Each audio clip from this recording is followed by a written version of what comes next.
Hey guys, what we got here is a Shadow 2 CZ.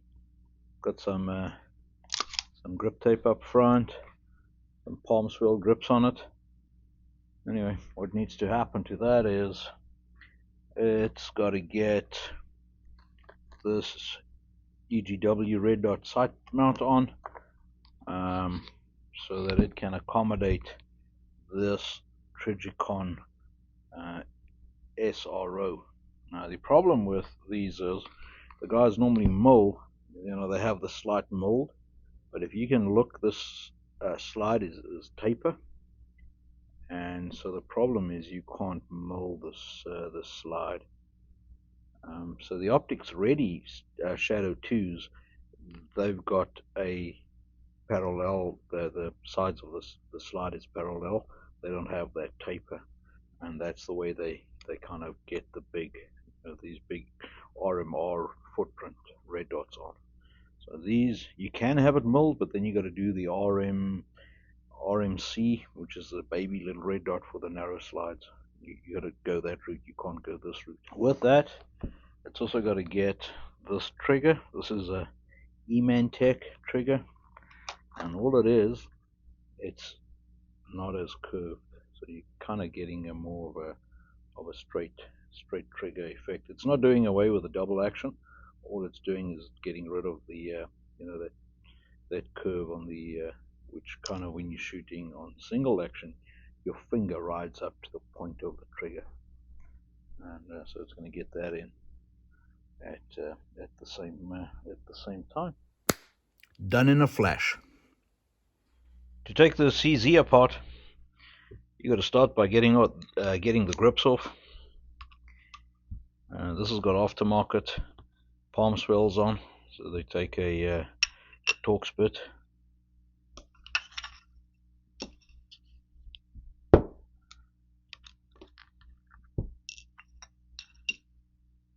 Once that's out, you got to depress. That is the plunger for the mainspring for the hammer. We decock it, we got less force on it, and you got to depress that plunger and get that pin out. I'll use my thumb, but there's the pin. Depressing the plunger, get the spring brake or the magazine brake.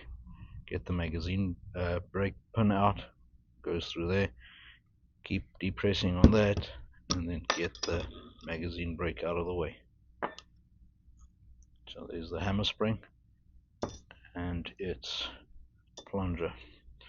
Now you got no tension on the sear cage. We got to get the sear cage out to get the trigger out.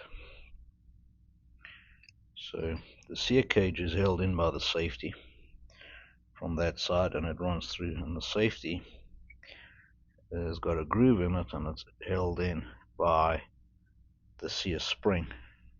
Goes into that groove, so you got to lift up on the sear spring, get it out of its groove. And the older CZs used to have a little notch over there where you'd flick the spring into.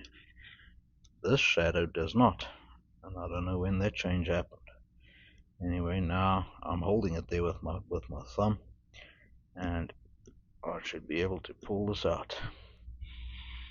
It's real tight on the D on that, on the left hand safety. Let's see if I can persuade it a bit. Just get it through there. There we go. Soft face hammer. Pull the safety all the way through, and now the sear cage can come out.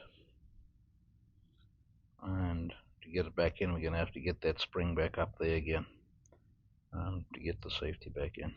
Now the trigger can come out, and the trigger can come out anyway, any direction, because that pin is pinned over, and that's a use once pin.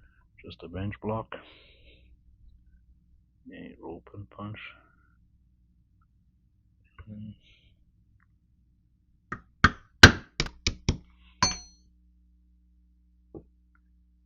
There it is. It's a use once pin. It's got a flared, it flares over.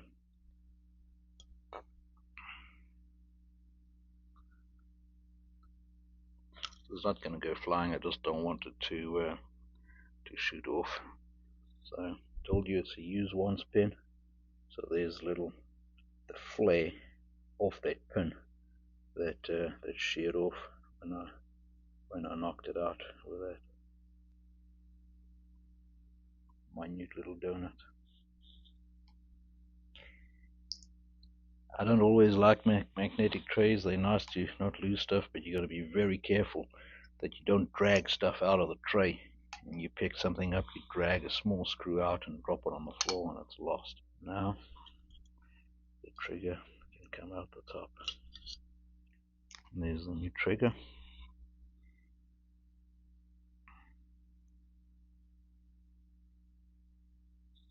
That's how the two compare. In the little baggie, we got a wrench, 2 set screws,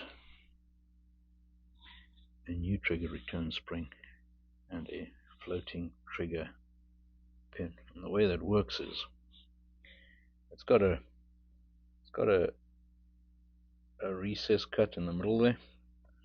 What keeps it in is that it floats up against the spring and it runs up to that ledge, stopping it from coming out on either side. Got the over travel screw has already been installed, and there's 2 little set screws, one longer than the other, and that goes in over there to adjust the pre-travel, and it's obviously you use one or the other depending which length you need to get the desired adjustment. Okay, gotta get that pin out. There's no real need for that pin to go in tight, but some of them are tight because the frame holds it in.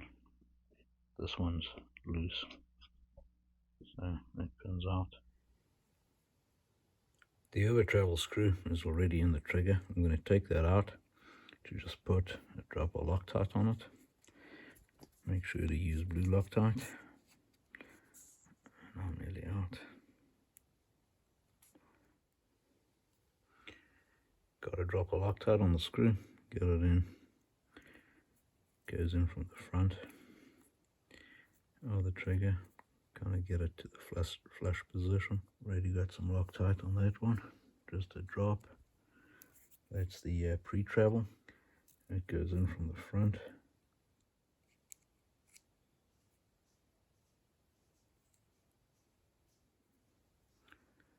Slide that in. Get the trigger bow back in the pistol. Make sure the interrupter is on top of the trigger bow. Your new competition trigger pin. Get your trigger lined up. Get the trigger pin in through the one leg of the new trigger. Got this little device that I use to push the trigger return spring in, so the long leg goes forward and the short leg goes down. If you look on the gun, the long leg goes forward and that short spring needs to go down. So anyway, slide it on.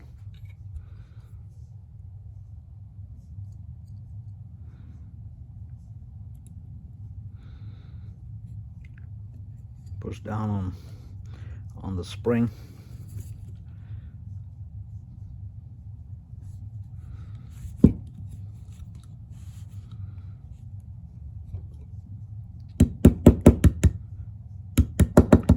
That pin's really tight, and while you're pushing down on this little aluminum holder that I made, I'm going to tap that home. It's unusual for it to be that tight, and you just got to pull back on this to get it out.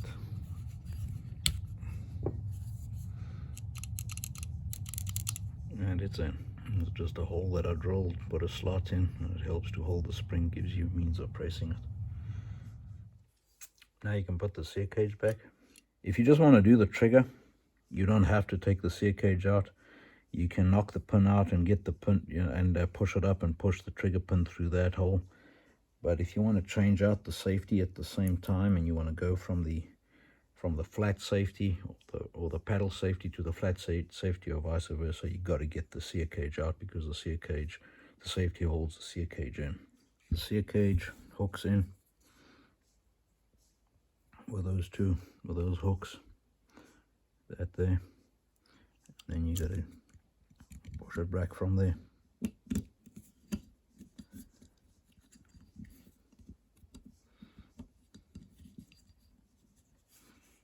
There we go. It's in, lined up. Now got to contend with that little spring on the other side, on the inside, to get it to click over. And I really don't know why CZ did away with that little lip that they had in place previously, because it keeps on falling down on you. Okay, got it to enter there. It's in there. Now I got to pull back on the safety detent spring over there, so that I can get it to go in past that detent, and it's tight. Got it in.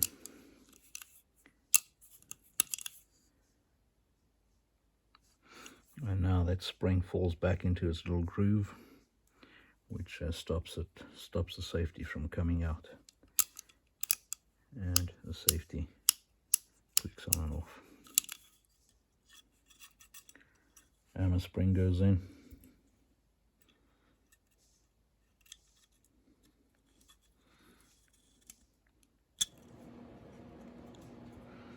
Okay, now we put the hammer strut spring in, and got to keep tension on that there while that goes. And it's tight. Better to do it on the edge of the table.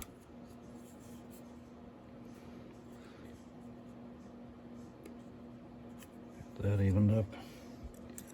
Mag brake goes in the bottom first, and just then the pin is just friction fit. Now we should have a hammer.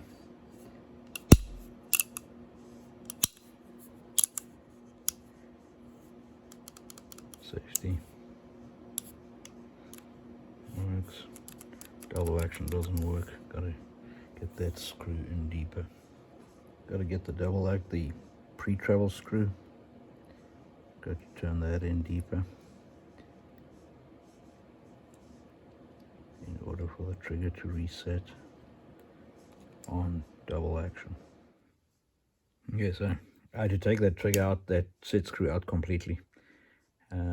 It only picks up double action right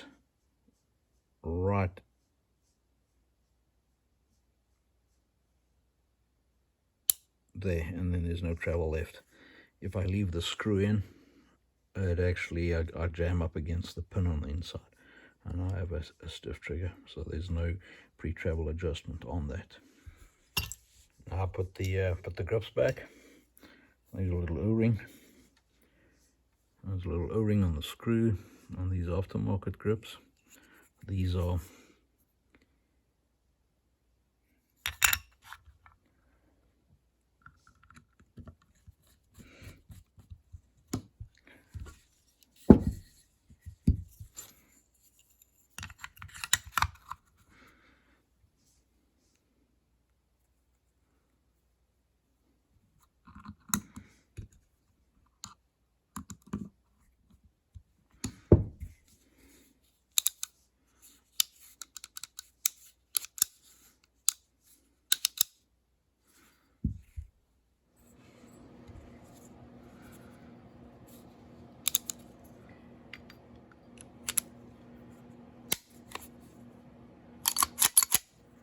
check the over travel. Got a bit of over travel left there that I can take out.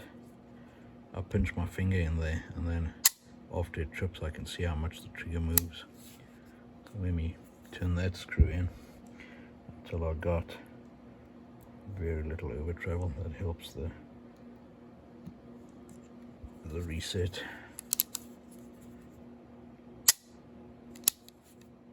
Still got quite a bit to go. Okay, got it now to trip, and no over travel after the trip, and he sets on double action.